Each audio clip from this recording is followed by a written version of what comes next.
Une scène insolite s'est produite, le lundi 20 juin 2022, à la brigade de gendarmerie de Daloa où un mort a porté plainte contre ses présumés bourreaux, avant d'être conduit à sa dernière demeure.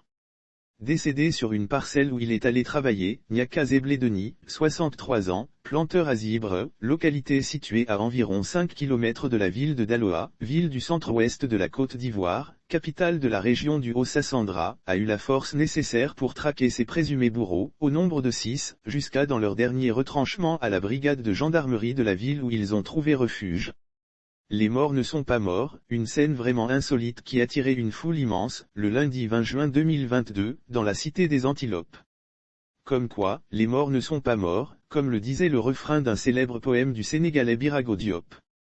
En effet, Soir Info a appris à l'Infodrome que décédé dans le mois de mai 2022, Niaka Zeblé Denis aurait démasqué et fait arrêter ses bourreaux, à la brigade de la gendarmerie de Daloa.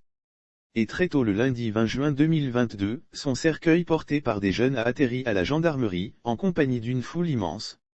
Selon des habitants du village de Zibre interrogés par le confrère au sein de la brigade de la ville de Daloa, le cercueil du défunt serait venu porter plainte contre ses bourreaux qui, sous sa menace, ont fui le village de Zibre, très tôt le matin, pour venir se réfugier dans ladite brigade. Un cercueil très excité porté par des jeunes qui tentent de forcer le portail de la brigade de la ville, pour rejoindre ces bourreaux présumés, qui, en réalité, sont réfugiés dans les locaux de cette brigade, fait-il savoir. Ils sont au total 6 présumés sorciers qui y sont camouflés. Sous la menace du cercueil qui tient, coûte que coûte, à entrer dans leurs locaux, les éléments de la maréchaussée font appel au commandant Soro Arjuma de l'escadron 1/2 de Daloa, pour rétablir le calme. Les instants qui suivent, le commandant arrive pour rencontrer les porteurs du cercueil qui traduisaient le message du défunt.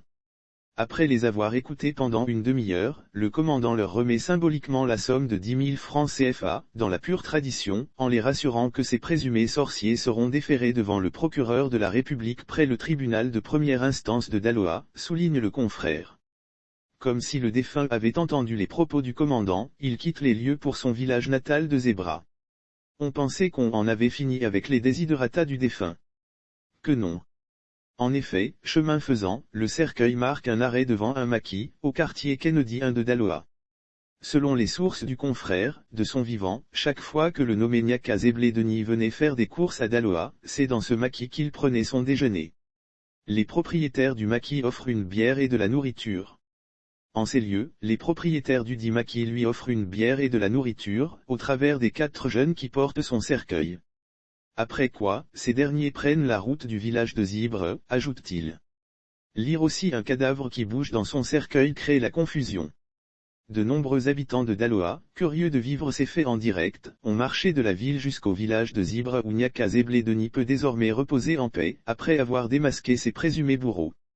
Sauf autorisation de la rédaction ou partenariat préétabli, la reprise des articles de l'infodrome.com, même partielle, est strictement interdite.